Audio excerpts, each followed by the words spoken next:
안녕하세요. 바울이 에베소 두란노에서 제자들을 가르칩니다.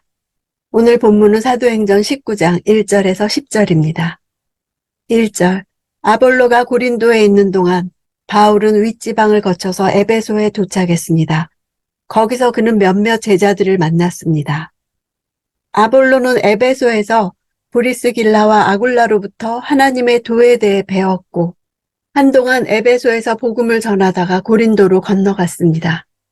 그는 바울의 에베소 사역을 예비하는 역할을 했다고 볼 수 있습니다. 윗지방은 에베소가 있는 아시아의 동북쪽에 위치한 험준한 지역인 갈라디아와 부르기아 땅으로 봅니다.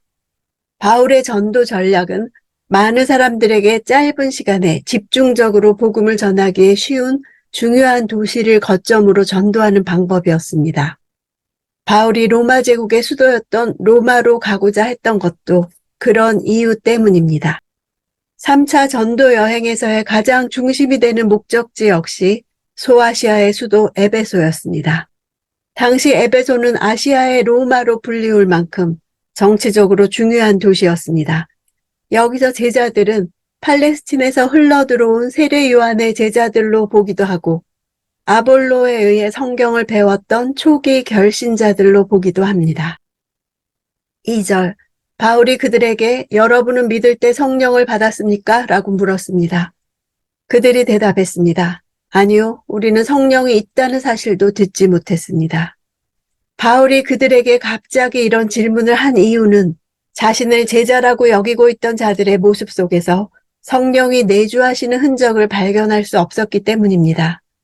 원문으로 볼 때 당시 에베소 사람들의 당황한 말투를 실감 있게 느낄 수 있습니다. 그러나 심지어는 어떠한 성령도라고 접속사와 의문사가 겹쳐 말을 머뭇거리고 있음이 잘 나타납니다.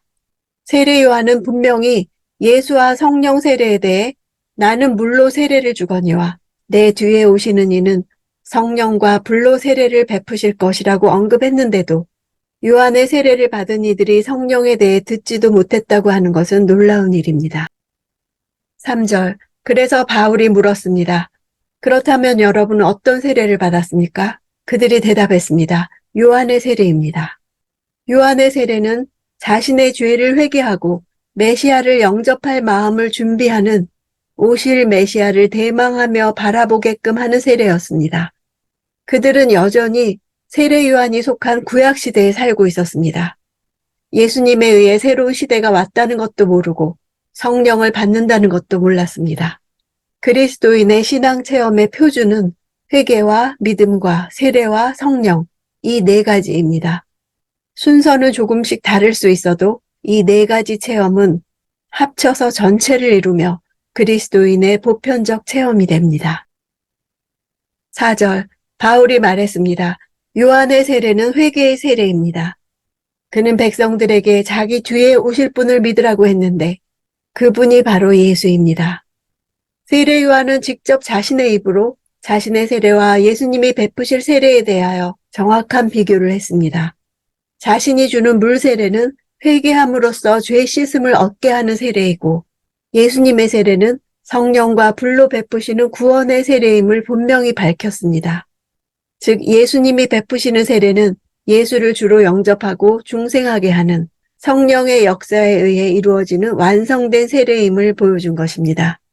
이러한 성령 세례를 받은 사람은 진정한 의미에서 죄 씻음을 받을 뿐 아니라 사탄의 지배하에 있던 옛사람이 죽고 그리스도와 연합함으로 인해 새 사람이 되는 중생의 역사를 경험하는 진정한 의미에서 구원받은 성도가 됩니다.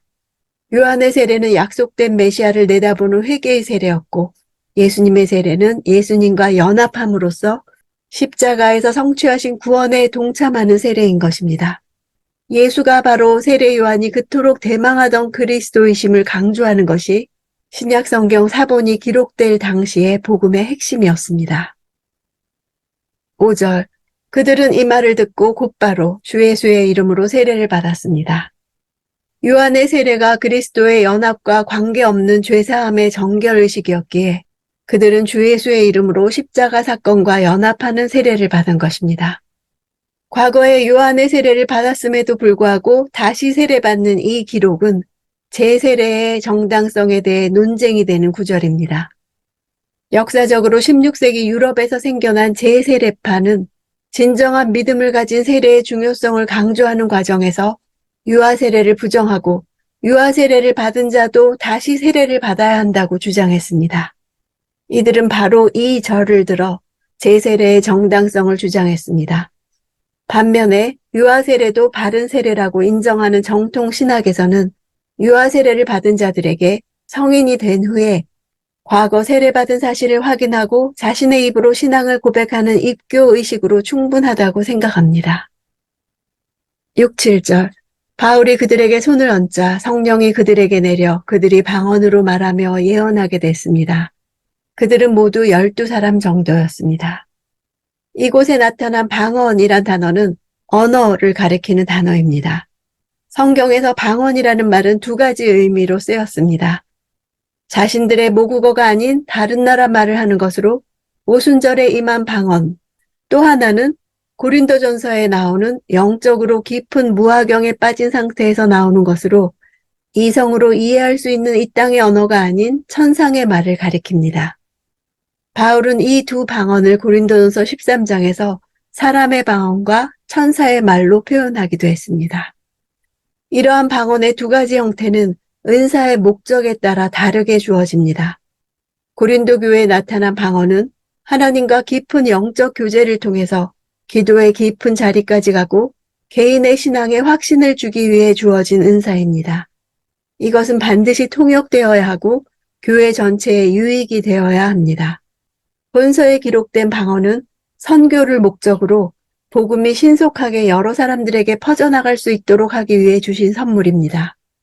그들이 12사람 정도라고 한 것은 오순절에 120문도를 상기시키며 누가가 그들이 작은 오순절이라 할 성령을 경험한 것을 말하고자 했기 때문일 것입니다. 9절 그 가운데 몇 사람은 마음이 완고해져 믿기를 거부하고 공공연하게 그 가르침을 비방했습니다. 그래서 바울이 그들을 떠나 제자들을 따로 데려다 두란노 서원에서 날마다 가르쳤습니다. 몇 사람의 적대적 반응을 점층적으로 묘사하고 있습니다. 첫 단계는 완고해진 것입니다. 뼈와 같이 단단히 굳은 마음을 가지게 하다는 뜻입니다. 이런 마음은 믿기를 거부하는 원인이 되었습니다. 다음 단계는 비방의 단계입니다. 비방이란 단어는 단순히 대인관계의 비방에만 머무는 것이 아니라 하나님과의 관계에서 불경을 나타내는 단어인 블라스피미아와 거의 같은 뜻입니다. 즉 그들은 바울과 바울의 복음에 대해 비방했지만 이것은 결국 하나님에 대한 불경이요 성령의 사역을 거스르는 죄악이었습니다. 그들을 떠났다는 것은 교제의 단절을 의미합니다. 따로 데려온다는 것은 뚜렷이 경계를 정하다, 한계선을 긋다라는 뜻으로서 복음을 받아들이는 자와 받아들이지 않는 자 사이에 분명한 경계선을 그었다는 것을 가리킵니다. 비방하는 자들과 투쟁하고 반대하기 위해 시간을 낭비하지 않았습니다.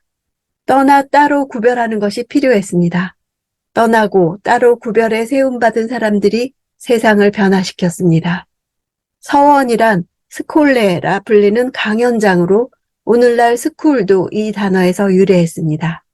두란노는 그 건물의 주인이거나 그곳에서 강의하는 철학자나 교사였을 것입니다. 당시 이오니아 도시들의 공적 생활은 동틀역에서 시작해서 이른 아침 서늘한 시간에 계속되다가 오전 11시에 끝났습니다. 11시에 온 도시는 낮잠을 자기 위해 일을 중단했습니다. 주인이 낮잠 자러가 비어있는 오전 11시에서 다시 일을 시작하는 오후 4시까지 바울이 이 건물을 사용했던 것으로 기록되어 있습니다. 오전에는 천막을 만들고 쉬는 시간에는 복음을 가르치는 바울의 열정과 탁월한 가르침에 사람들은 낮잠을 희생했고 이곳에서 새로운 복음의 생명들이 탄생했습니다. 구약에 계시되었던 그리스도의 구속사역이 성취되고 새로의 신약이 갓 계시되었던 당시로서는 복음의 확장이 최우선의 시대적 과제였습니다. 3차에 걸친 바울의 행적에서 우리는 낯선 땅 타지에 오직 복음 하나를 들고 각종 난관을 뚫고 찾아다니던 사도 바울의 고뇌와 열정과 그의 눈길과 숨소리를 느낄 수 있어야 합니다.